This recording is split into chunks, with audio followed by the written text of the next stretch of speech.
I've stood on my own feet and made my own blinking laws ever since, after persuading me, and I had to mention firms I worked for, you know, to say like I was at the Hovis for 23 years, the Hovis Van and Motor Works. They do with rank Hovis MacDoodles now, the big flower people, and they made this recording. A lass with a tape, you know, came and I chatted about this and that, and she asked me questions, and it was literally from the time I was apprenticed and I wanted to go into I didn't want repairs of old farm carts and making wheelbarrows. I went into the private coach work, building private bodies for, well, all sorts of cars. You know, at Meredith Coachcraft and at Gordon's has made bodies for the Austin in the 20s when there was this imitation Wayman, fabric covered, see? So I chatted about what I'd done in my working life, but this being retired is a damn sight lot better. It was at Wilsden's at Solihull. I could show you my indentures. I went for a bit of a job for a month or two when I first left school, which would mean in those days starting at 7 o'clock, that'd be going from Widney Manor Station into Birmingham about 6:30 and working, and they knocked off for breakfast, you know, in those days. That'd be just after the First World War, perhaps 1919, 1920. Well, then, when I served me time, I had various jobs to get experience, and then I went in for the private coach building, private bodies, and I worked for a little firm in Hall Green as Davies Nargraves, and they did a lot of work on the Delage chassis. They did a lot of work for the Delage agency. So each individual had his car built, a boat back or a saloon, and you built it and cut out the wood on a bandsaw and built it to their own requirements, you know. And so I went in, and that's why I'm so much sought after today by these chaps with the Bentleys. I get taken to Silverstone and have the VIP treatment. I go with Lord Jim. He came to see me yesterday, and of course I do the instrument boards, and I've got cutters to cut out, you know, put these big ref counters and things in the fascia boards when they was done in mahogany and that. So I've been in the wheel writing, hence the wheels. You asked me whether you want me to talk about the private bodies or building the commercial vans at the Hovis, where we did Scribbins and Wimbush and butchers' vans and every sort of tradesman's vehicle. See? And you at a design, you know more or less the strength. Now, Ansel's lorries to carry kegs of beer, the old heavy kegs, they was double floored always, elm. One floor laid the one way and the other crossing the grain for strength, you see. Now, some of the vans has carried meat on hooks. There was no weight on the floor at all. They was all hung up, so the different construction, because the load was actually carried on the roof, as it were, hanging, see. And of course we had problems of strength with some of the private cars. Chuck came and he got a chassis, whether it's an Armstrong Siddeley or a Sunbeam, and I want a body, a saloon body, and I want to be able, 6 people to walk about on the roof. What's point-to-point meeting? So there's got to be folding steps, there's got to be a rail round, and it's got to be slatted for made as to use as a grandstand. What's the point-to-point? And I want to be able to chuck me golf clubs in the back, and I want room to put me fishing tackles, see? And so you built the vehicle, you know what you've got to do to acquire. Of course there were snags, then they'd come in and change the mind. They'd seen somebody else's vehicle has got so-and-so, and oh, I want that, see, so can you alter it? And so there were snags even in those days. Although it was interesting, you was making something individually. It's not like today where they're photographing a million a minute. You know, robots making machines as fast as they can count them. So did you make chassis to order individually? We didn't make the chassis. The coach builder made the body. The panel beaters beat the panels and panelled it. And if it was a Wayman, it was covered with leather or fabric. The ragbacks, we used to call them in the trade. So they was imitation Wayman. A lot was made in the late 20s. that was all the fashion. They was imitation Wayman bodies. Wayman bodies were made in this country under licence. And then there was the panel beaters, and then there was the trimmers, as did Bedford cord or made the cushions, and of course they were some elaborate. All the doors up to the waist rail was either map cases, you know, and glove boxes or map cases on the door panels, you know, and that was done. So there was the trimmers, the panel beaters, the coach builders, and then there was the coach painters, as did the painting. So there was those different trades, and of course somebody made the screens. If you're building an individual screen, and at one period they was all V-screens. That was the latest, 2 screens and the top half opening, and so you had oysters or some screen makers that come and take a pattern, and it was part of the building. Then it would be plated before chrome, it would be nickel plated, and the glass would be fitted in rubber, and on a sports car it would be a screen as could fold flat and have one of these little aero screens, you know. And of course I go to the vintage car meetings at Silverstone. They have each year, they have, and there's all these old really wooden spokes in the wheel, as you know, and the spare wheel was a rim and a tyres fastened on. Wasn't to change the wheel like you do today. You fastened, and you can see them in the museum, of course, the early types of spare wheels. And so what were the main woods that you used? Oh, ash. Mostly in coachwork, ash. Now for the wheels, carriage wheels, and not the old farm carts, the carriage wheels was hickory spokes. A very small hub with a metal band with a mortices in. And that was on an hickory hub, and it was, now what's the name of that wheel? Collins's axles, they had nuts. A collet, then a left hand and a right hand thread and a cotter pin. See, now a farm cart or a coal cart would have a linch pin, a pin going through the axle, and then a cap or if it had got a box with a screw cap, it had a grease box. There was various methods of fastening the wheel on. Some of the carriages had, the Collins's axle had nuts on.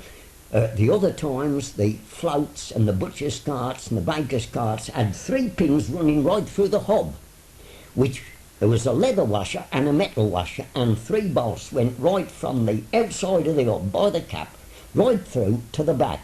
And there was a collar on the axle. I can show you one because I got a broken one in my shed, which bolted on, and the washering was done to stop the side play and the noise, the side play of the wheel on the axle. A couple of hundred weight spare, and thinking, well, it was impossible, but there was always a way. When you were shown and taught, and I've had every sort of problem with the quickest way to get nuts off is not to bladder it with a coal chisel, is just to put a little couple of holes in it today with an electric drill. And or there's these nut crackers, like a thing as you screw up and it mechanically cut. Cabs was broken up and used to get the tyres out, and always saved, if they was nice front wheels of a carriage, they were saved for hand carts. See, today they'd pay a fortune and to have them stuck in the gate, or make a porch entrance, or, you know, put them in a pair of gates, old carriage wheels. But I've burnt literally hundreds of pairs. And when I was at Whitehouses in Granville Street, and they did all the work for Davenport CB, and they kept horses when they was pretty well extinct in Birmingham, you know, and so there was a lot of tyres in the hot weather when the wood was drying up and the tyres was falling off and getting in the tram lines. It was in the summer you had this tyring go. And at Whitehouses, going to the different places, each firm had a different type of tyring platform. Now, Willesden's at Solihull, where I was apprenticed, was a fixed tyring platform above the ground, and when the tyre was put on and the blacksmith said, right, everybody watered everybody else because you couldn't see for smoke, the blinking tyre was shrunk off. Now, when I went to the Hovis, they'd got a tyring platform which you give half a turn put a lever in a hole, and it went down a spiral into a tank of water. Now that was a vast improvement. At the Hovis in Moseley Road, where I was for 23 years, which was later called Locomotives. They changed the name when the flour and the milling part of it was controlled by the government. So all their van depots throughout the country, over 20, was called Locomotives. They floated a new company to do with the advertising and the commercial vehicle. Well, they had this, what was to me a wonderful improvement, of when the tyre was on, you dropped a lever in, a square into a hole, and give it half a turn, and it went round a spiral completely submerged, and then it'd come up and they'd set it and give it a bang, and you'd hear it creaking and groaning as the tyre shrunk and put the spokes into the hub, and it was marvellous. Well, when I went to Whitehouses in Granville Street, they got another system, and they got a touring platform. There was the body shop on one side of the road by the church, which was bombed. There's only the tower. The corner of Granville Street and Holloway Head, there's the church tower. Well, next to that was Whitehouses, and the other side of the road was the blacksmith.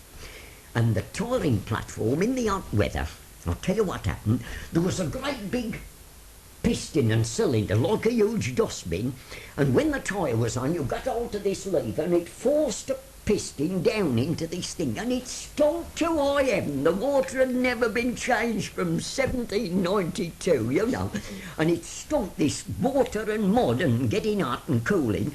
And when the tyre was on, and the blacksmith said when they was ready and it's burning all round, you pull this lever and the water came up and flooded it. There was a bit of a rim, which was a disadvantage because you couldn't hit it over the spokes when it's cooling down, and you give it helps it and shocks it, and then it beds in and the tyre is on, shrunk on proper, and it'll hold. So they had a new manager and we couldn't see eye to eye, and they went piecework, and I'd never wanted piecework because I worked in a factory. And some of the chaps was piecework and some wasn't. And that caused war, and there was one bloke, he'd come out of the army, he hadn't been an apprentice, he didn't know his job, he'd put a new floor in, or a couple of sideboards on a lorry. Bit of bonus, 30 bob this week, you know. And of course the other chaps, as was doing the bigger jobs, like travelling shops and big jobs that took weeks to do, oh, it ain't bloody likely, I ain't sharing my bonus with you chaps, you know. 20 shillings this week bonus. Well, we had a fleet of vehicles to do, but for Blanchards, or some big firm, bakers. And each chap had got 2 bodies to build at a price. Well, the first bloody week with system and method, 20 quid bonus. I'd got 'em all licked with the training and the marking out correctly, working to me marks. I hadn't got to try any joint, I knew it was right. 20 quid bonus, which was a hell of a lot in them days when the wages might have been about £5. Yes, I can look up my books and tell you. And of course they wanted to share it then. I told them the same as they bloody told me. Well, share my 25 bob with you buggers. When I got 20 quid it was a different bloody tale, so I told them sods what to do. I'd got a method. It was bloody painful to see trained blokes going up steps, letting hinges in pillars instead of doing it all on the bench, letting all the corner blocks in, going to the bandsaw with a couple of doors every joint and doing the lot. And they'd go up and mark a block of wood for the ventilator in the roof, cut it out, screw it on, do it. Put the lining inside the van, mark it, cut that out. Then when they put the roof panels on the top, marking that and cut, I got a bloody great cutter in a big drill, right through the bloody lot at one go. I didn't work any hard, and it was just to show these other sods, you know, what was method. And I didn't want to be piecework, but when it was more to these other smart asses, especially the bloke as wouldn't share his bloody quid one week. And of course the gaffer didn't want us to give a price. He reckons he couldn't. There's a bloody great travelling shop on a big extended chassis for the co-op, you know. Fruit and vegetables, 10 acres. You go in, There's a door over the windows. There's a place for the people to stand. There's all these fittings inside and counters and scales, you know, and steps 22 feet beyond the driver's cab. 16 bloody pillars in the side with a swept pant rail like that, everyone different. And windows and all that. These other chaps couldn't have bloody done it, and they was getting a bit of... God blimey, no wonder there was bloody sparks. But when I first left where I was apprenticed and I went to Davis and Hargraves, the chaps was in the union. They used to put papers on me bench pointing out all the advantages. There was older chaps and skilled coach builders, but a lot of them wouldn't alter. They did it how they was taught. And they, as I say, a bloody chap as high as that ceiling, letting his hinges in. Instead of doing it, they'd put a big show and put the bloody pillars up the first day, and there was nothing to show on mine for 3 or 4 days. But when it went up, I hadn't got to try the cant rail on. When it was marked out, I knew it'd go on. See, I had the advantage of being taught. Some of the chaps didn't, and some of them wouldn't change. They did it like they was taught. When I worked at Buckingham's, that's how we did it, and they wouldn't move with the times. And that lot at the Hovis. Oh, well, let's go back to this getting in the union. I had these papers put on me bench from time to time, and I was a young chap, was what you'd call an improver. I'd gone in out of the commercial to the private car. And the chaps as wanted me to join the union blokes, I was proposed at a meeting and seconded, and they wouldn't have me. Because there was millions out of work at the time. It was really bad. This is in the 20s, or the late 20s, no, early 20s. And they wouldn't have me in the union. Well, I've ever since, bugger them, I stood on my own feet. And now at the Hovis, they was only concerned with the chaps who could do the job. And they fetched them out. There was trouble at the Austin and all the vehicle builders out. There was about half of them on strike for 14 weeks. Some of them chucked up the union. Some believed in it, and they used to go up the bullring and hear the blokes spouting in the bullring. And eventually the firm said, they give them a date. They said, the people as are not back at work will assume they've left. Then they come back. And 14 weeks, so you can imagine the antagonism. Well then, at the Hovis, I was there for 23 years, and I had to stop there all the while the war was on. There was chaps from the Met, and of course you're in the blinking union, no bloody fear, they wouldn't have me, and they couldn't hear of it. They wouldn't understand this. A chap was refused after persuading me to join. And that's how it was. They thought I was going to be a liability, not and tell the buggers now I never was out of work. I had plenty of different jobs. I worked for firms, I made my own agreement, prepared to do what I was told. And I only stayed there as long as it suited me or I suited them. It's both ways. So I could go to a job, and I'll tell you how we used to get jobs. Any bright young go-ahead thing, the sign writers, they used to go round to all the different wheelwright shops, writing gold leaf and shaded. Charlie Wedgbury at the bottom of Belgrave Road, he wants a chap. I know a bloke who's dead keen, and he's a... So I send him along. So I go along to see Charlie Wedgbury, and he got a baker's van, all painted and finished. And I told him I was David Hopkins. He says yes. And he says, can you make one of them? And I said yes. So there's the timber, there's the bandsaw, have a go. Start Monday, get your box right.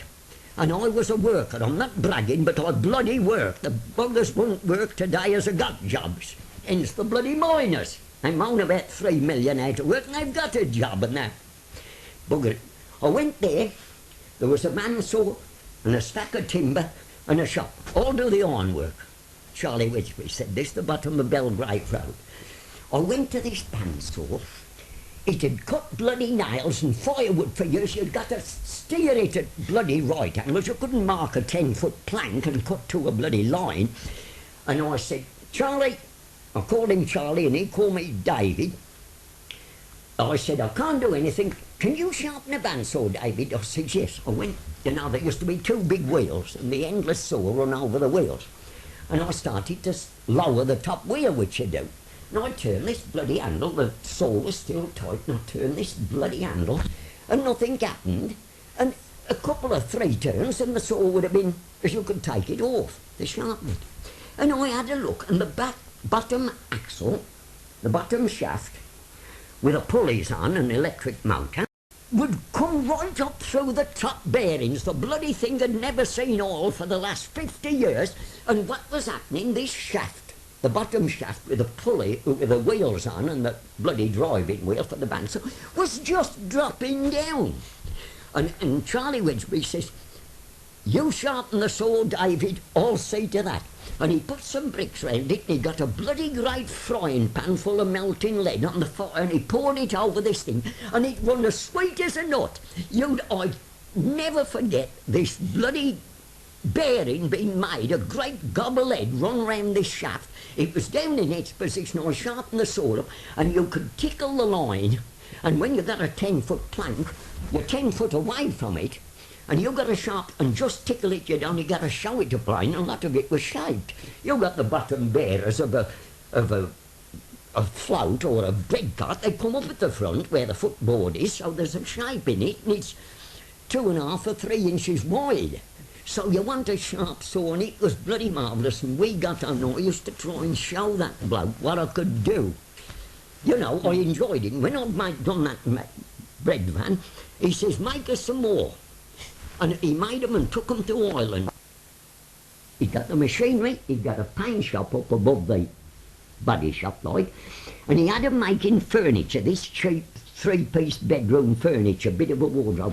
And he took, this is what Charlie Wedgbury told me, and I've never had any reason to doubt his word, he took some custom up to see these with a little drawer for the studs and cufflinks, and he opened the drawers, and there was only the bloody fronts, there was no drawers at all, there was the fronts with the handles on. The buggers had the bit of money and robbed him. And there was, where they used to hang the coats up in the shop, there was one of the chaps who'd got a bottle of varnish in his pocket, and I don't think I'll come in this afternoon, Charlie, I ain't feeling so well, doing a bloody coal wagging or something on the only got this. And Charlie Wedgbury, he never said nothing. When the chap got up, they went, "Right, see you, Albert," and he just gave his coat pocket a bloody blow with a hammer. You imagine a pint bottle of bloody caddy, well, he'd be wagging varnish, you know. He just didn't say nothing, but he hit this bloody bottle in his bloke's coat as he went out to have his half day and do this bloody coal cut. He used to rob the bugger, and he told me about him, this with the drawers, you know. Says to keep them on, and these were some little drawers like them.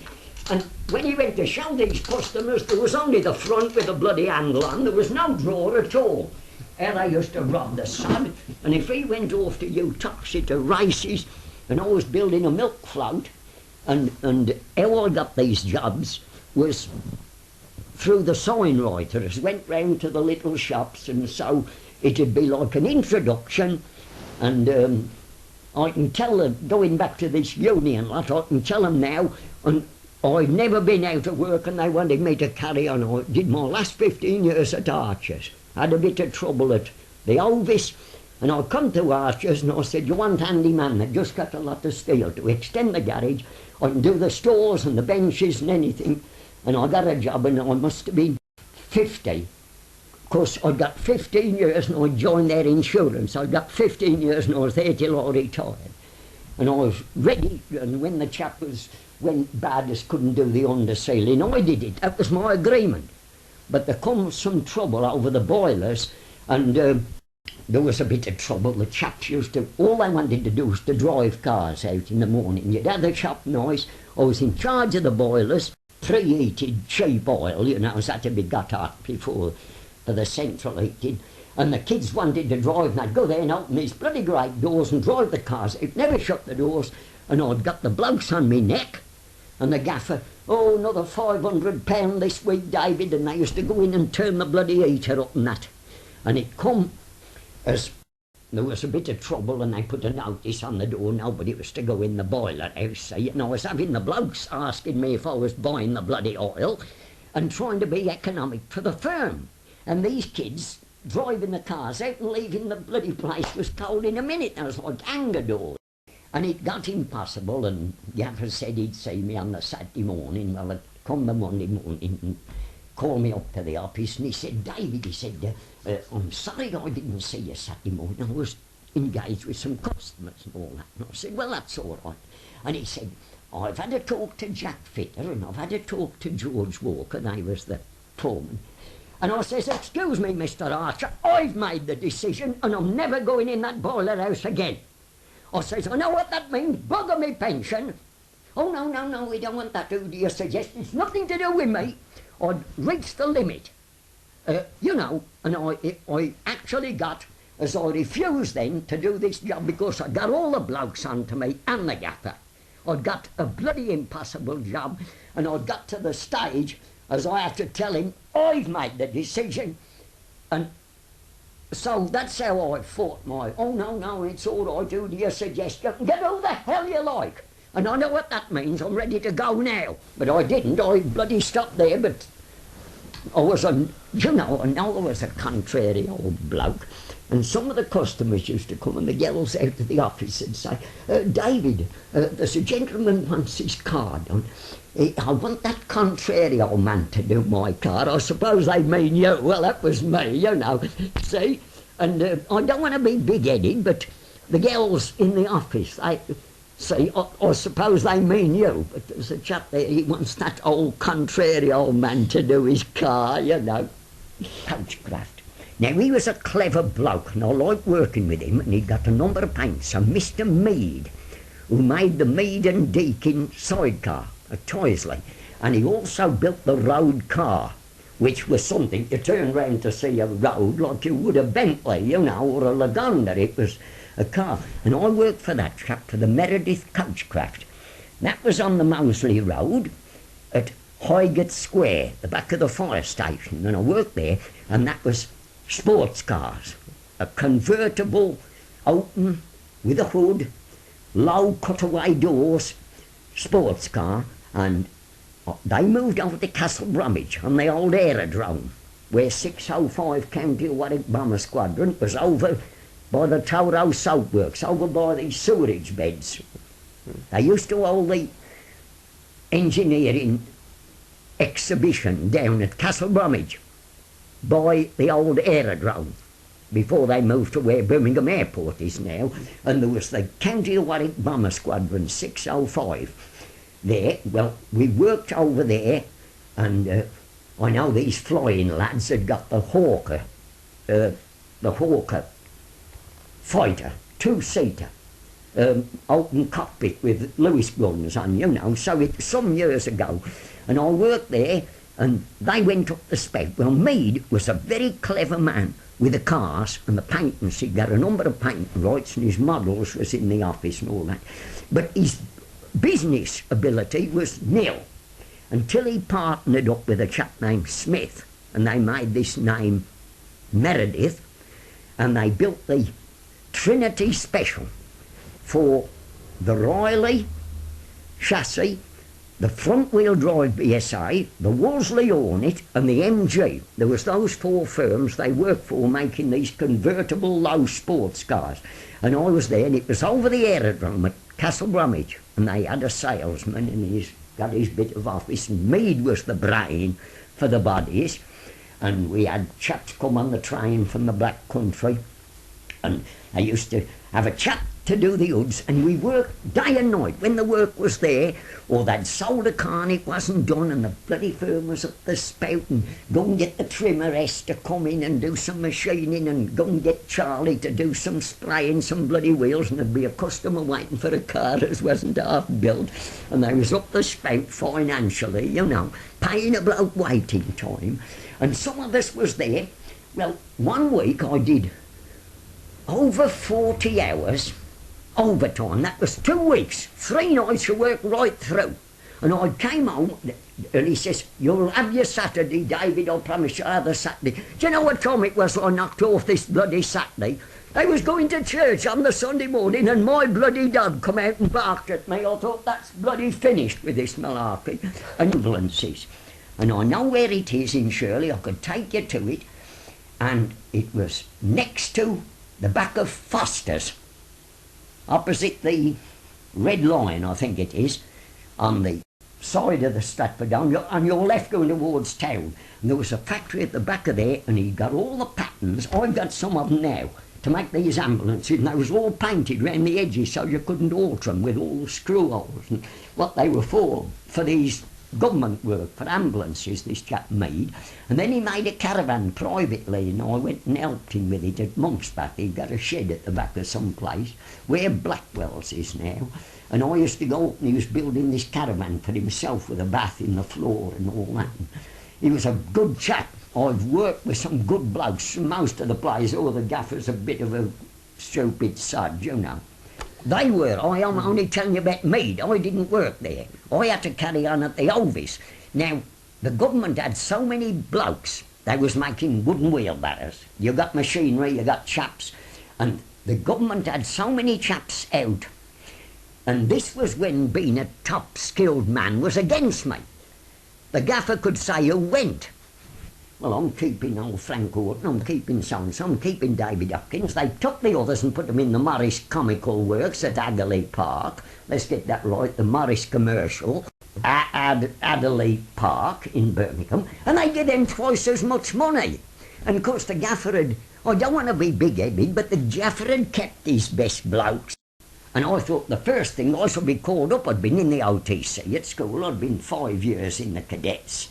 You know, volunteer at the school, and I thought I'll be the first one. Oh no, we can train a soldier quicker than you when we're converting vans into ambulances and carrying on, see. But they had half the Hovis van and motor works for put engines and machines, you know, the places was getting bombed and buggered up, and that's trying to produce all this stuff, you know, and there was work going on day and night, but I had to carry on me things. Yes, they got woodworking machinery and ash, and they made literally thousands of levers. They was a long ash, about 7 foot long, from a 4-inch square into a round for a lever, for military vehicles or to act. It was like wedge shape at the end to act as a lever, and it tapered down in ash, and it was done on a spindle to round it, cut out on the taper, and they was made for the government, and they was inspected to be sound and not cross-grained, and some was would break off if you dropped them with the cross-grain. And one of the chaps, a very nice chap, he used to work with me, and he got a job as a government inspector. This is when the war was on, and he got this job, and I don't say I was any better than him.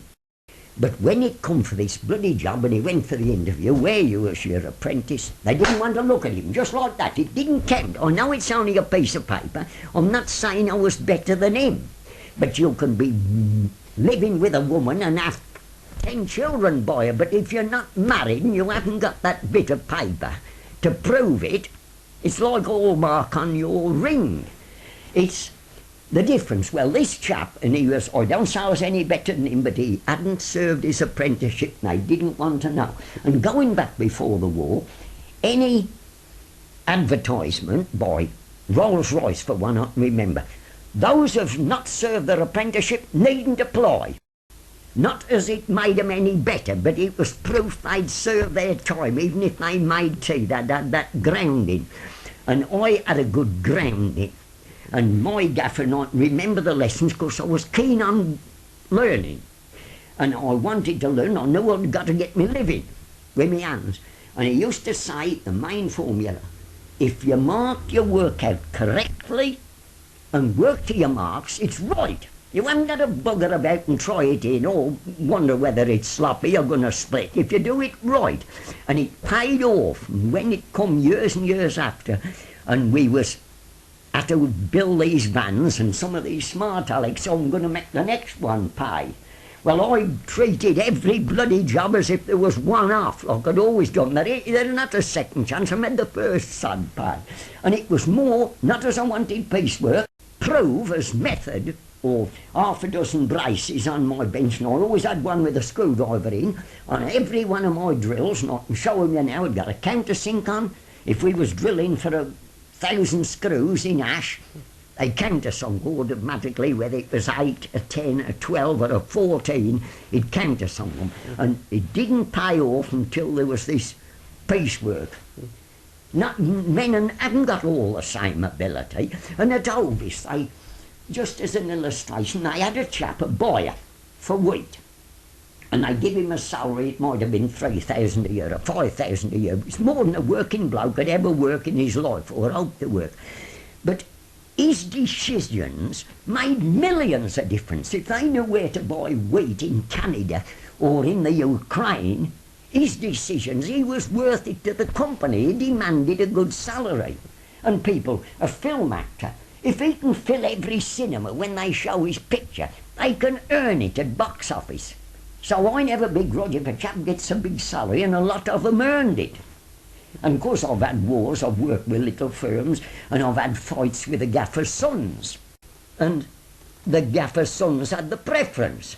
And some of them were some bright bloody Charlies. If I told you some of the things, you wouldn't believe it. And a good old bloke like Charlie Wedgby, the poor son dropped down dead at the Hall of Man. He went here when they was using, when the horse-drawn vehicles were going out and the wheelwrighting, they was using ex-car wheels. Pneumatic tyres or bloody things and a car axle, a front axle and a bit of a float. The wheelwrighting was going out, they was cutting costs.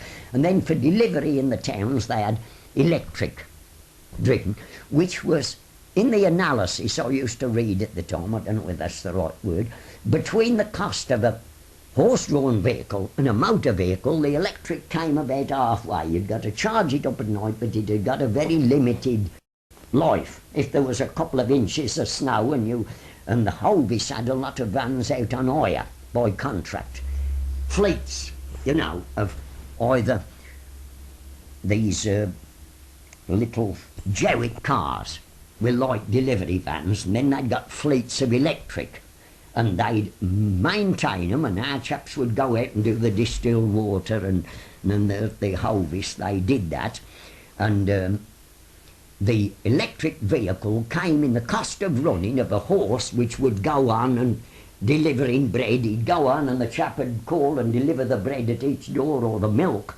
and the horse would walk on, whereas every time he'd got to go to the electric vehicle and go a few yards in the town, say, move up. And the cost came into it. But there was electric delivery vehicles, and the Hovis was mostly commercial, not private cars. And they was built, well, Scribbins, Wimbush. And there was one odd van of Wimbush, the Cape people, as was made to help the youth after the First World War, like a training scheme, like the youth employment scheme is done now to find them jobs, because there was literally millions out of work. Well, when they wouldn't have a bloke in the union, you know, because of the bloody cost, because they naturally thought you'd be out of work. But I can tell them now, looking back, as I've done the full tilt, and I'm going to make this in retirement malarkey, which is the finest time of my life. When I was a kid, they used to tell me, "You happy?" Substandard, because outside toilet. I was there for 42 years, and I forget, I could look up the figures, but very near enough to buy this, a bungalow detached in the green belt.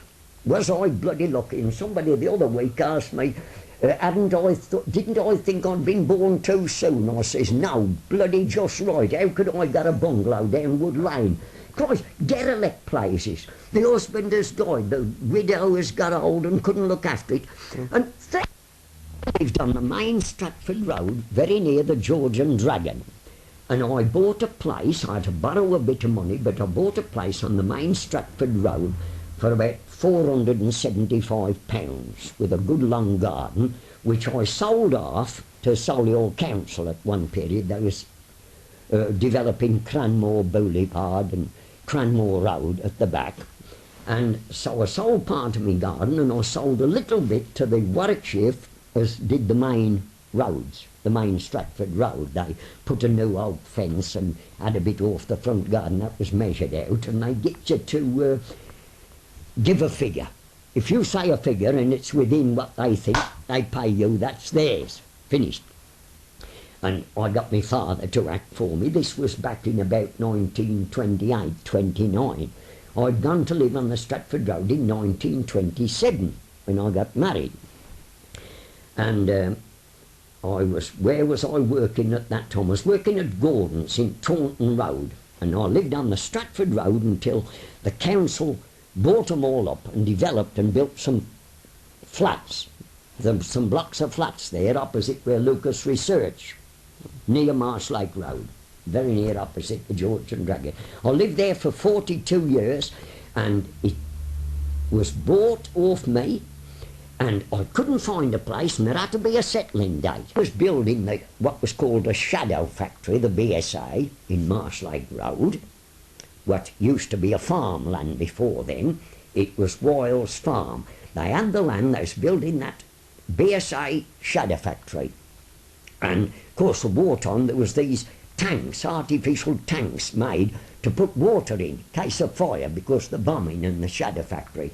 And I lived there, and I cycled to work most of the time. Of course, I couldn't have a motorbike because I lived on a bus route. I lived on a bus route, so I couldn't get petrol. So my motorbike was demobilised, and the pickup and the plug taken to the copper station and looked after for the duration. That was part of the safety if the enemy had come. There was bombs dropped. One was a delayed action. It had dropped in the BSA grounds, and it went off at dinner time. And there was one in the field opposite where I lived. There was open fields, has killed the baker's horse. Old Dyer, the baker, has had a little business in Marsh Lake Road in a shop, and this bomb had dropped, knocked out my front windows, knocked the front door off, and killed this baker's horse in the bloody field opposite. And there was one casualty there.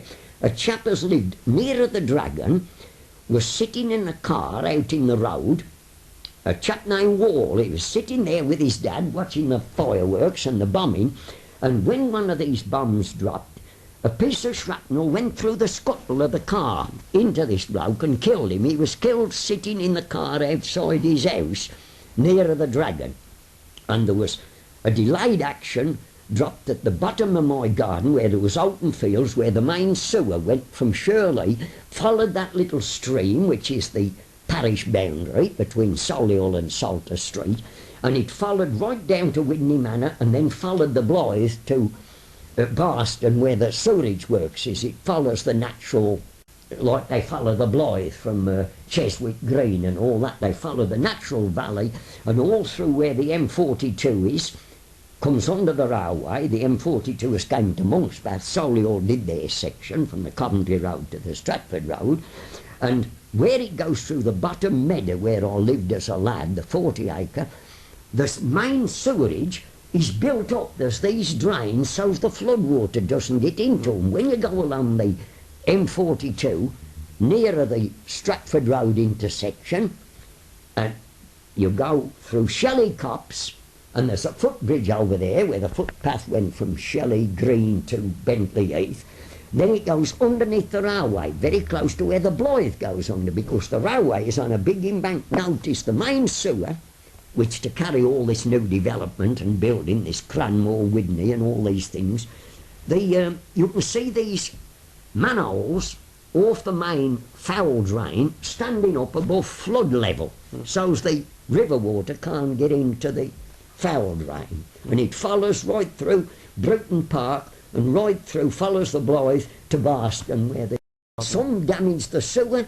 And I remember when I used to cycle to work in the morning, I used to have a look. My mother had lost me dad, and my mother had gone to live with her sister in Solihull.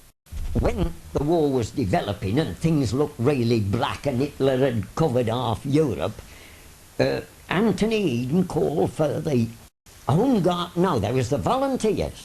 People as knew the country, as had had any training or not, was to recruit, go to the local copper station and enrol. And they questioned you. And a few months after, it was the LDV at first, the Local Defence Volunteers, and then they changed the name to the Home Guard, Dad's Army if you like. Well, I'd had a number of years in the OTC at school as a cadet and keen, and I thought I should be the first bloke to be called up, but I wasn't. It didn't come up like that. They was calling up different age groups. And I naturally thought with a bit of, well, and I joined the Home Guard because previously to being married in 1927, I lived at the farm, my Shelley farm, which is in the middle now of a great big new housing development, the Cranmore Widney. And my parents was farming Shelley Farm, where they'd gone in 1908 when I was 4. And so I knew the countryside. I'd had a bit of experience being in the OTC with firearms. I'd always been interested in guns, and they were sporting guns. And of course in the OTC it was the old Shortley Enfield. And so when the Home Guard was formed, that was up my street. And I thought, if they come, I'm going to take as many of the suds with me as I can. I know I shall be finished like thousands of others. But I'd got a Winchester repeater at the time, and which was my pride and joy. I joined the Home Guard, and we were stationed at the racecourse, at Shirley Racecourse, which is now a golf club and a golf course. And of course there was pit holes full of rabbits. I was in my oil tuck, and even from the LDV I could put my armband on and stick a map in my pocket and go with my rifle round grounds where I used to have been shot if I'd looked over the edge normally. So it was right up my street, but of course there was a serious side. And like when we was stationed at the racecourse, and you was on certain nights in a rota, and you went up there and you played about, and you were supposed to be on guard and telephone to Solihull. And I remember I was on duty up there at the racecourse trying to tell some of these blokes, says, "Hey Hoppy, how do you slope arms?" So, because I'd got the arms drill weighed up from the OTC days. And there was everybody from Boer War veterans to chaps that's been in the First War. They had everybody in this army, which was a joke to some people. Well, to me, and I was up at the racecourse the night as Coventry, and it was all lit up with the fires, and they just come droning over, you know, this uneven beat of 2 engines, and you could see Coventry all lit up and the barrage balloons go off. It would only be about 10 miles direct as the crow flies, and I was just coming over and chucking the bloody bombs on Coventry. We could see that the night of one of the big raids when they knocked the middle out of Coventry, and we was powerless. Now, I used to go up on the Saturday afternoon with me Winchester unofficially and get these blinking rabbits because meat was getting scared. And one time the alarms had gone, the air raid warning sirens had gone, and up was up there, and I'd got a bloody great German revolver at the time and some ammunition. And there come this, we'd heard the sirens go, and there come this low drone, and it was low cloud, and I give myself fire orders, you know, engage enemy, and I loosed off these bloody gobs of lead to where this sound was, you know, more as a bloody joke, you know. I thought it's my little gesture, and then eventually the air raid clear, all sounding. But cycling to work, there was all bombs, there was diversions, there was houses knocked down, and a little group outside the copper station, because the names of the casualties was put on the police notice boards. And as I say, when I got to Robin Hood Island, I used to see my mother's house was standing. Well, my aunt and my mother lived together, to go on, and nobody knew. And then somebody at the Hovis said, as I didn't care whether the bloody place got burnt down. Well, that wasn't right. I was doing my own guard duties, see, and so of course I was roped in for bloody fire watching. These sods as had been took out and put in the Morris Commercial doing war work, their rota only come about every 6 bloody weeks with the thousands as there was in these factories. But I didn't moan about that, but I was doing the own guard and the bloody fire watching, and there was a bicycle for the chaps as lived local to go home, and the bombs was coming down. You couldn't do nothing. I didn't care a sod, and I thought the people that was frightened was the guilty. The chap next door to me on the Stratford Road used to build caravans private, and the minute war was declared, when Anthony Eden come back and said the now a war between Germany and Great Britain, and a chap was waiting to make a decision to have a caravan, and he had this bloody caravan. We took it and put it under a railway bridge out by Lowsome Fords, where there's a disused railway. It was so bloody frightened. Now I thought, I can't stop it. If they went, I'm going to bed. If I get killed, there's nothing I can do about it. I'm going to take no bloody notice. And the people was out in the road and getting in a cluster, and the neighbours know it's a bad raid. And the chappers was bummed out. My friend, Bert Hoppy, was bummed out of Bolton Road, and I'd got a 6-roomed house, and I thought, I'm going to have people billeted on me, because all these thousands of workers at the BSA. I had Bert Hoppy and his aunt come and live with me.